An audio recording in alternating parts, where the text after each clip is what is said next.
IIT Jodhpur ने एक ऐसी धातु विकसित की है जो एरोस्पेस और रक्षा प्रौद्योगिकी के क्षेत्र में क्रांतिकारी बदलाव ला सकती है।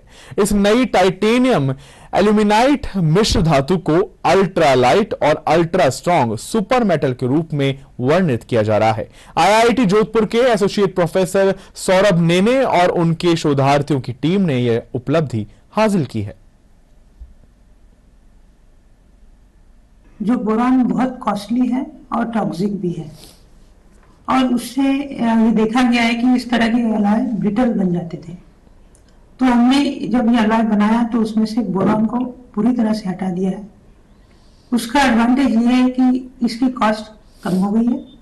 हाँ, इसमें कुछ एलिमेंट्स है जो कॉस्टली है, जैसे टेंटलम है, वेनेडियम है, बट उसकी मात्रा बहुत कम है। इसकी वजह से इसकी ओवरऑल जो कॉस्ट है वो कम है।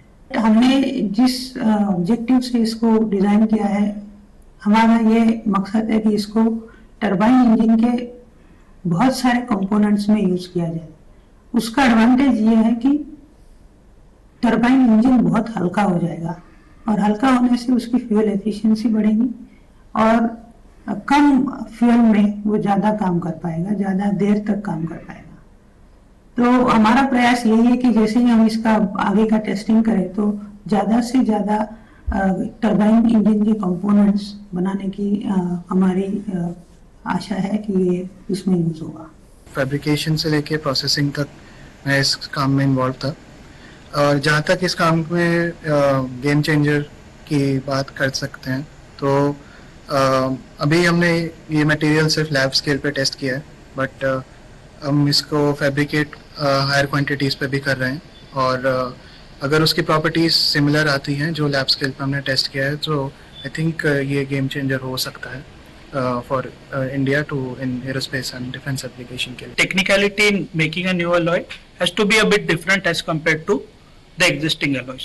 So उसके धातु के मिश्रण के सीक्वेंस में और उसको फैब्रिकेट कैसे करते हैं, और हम ये बोल सकते हैं कि पूरी सीक्वेंसिंग हमने कैसे डिजाइन की है, उसमें मेरा योगदान रहा, जिससे हम आशा करते हैं कि ये एलॉय की प्रॉपर्टीज में इसका इम्पैक्ट अकॉर्डिंगली वेरी हो सकता है। तो जैसे हमने ये टेक्निक डिजाइन की है, मुझे लगता है कि अगर हम इसको स्केल अप कर पाए, बड़े स्केल पे भी यूज कर सकते हैं।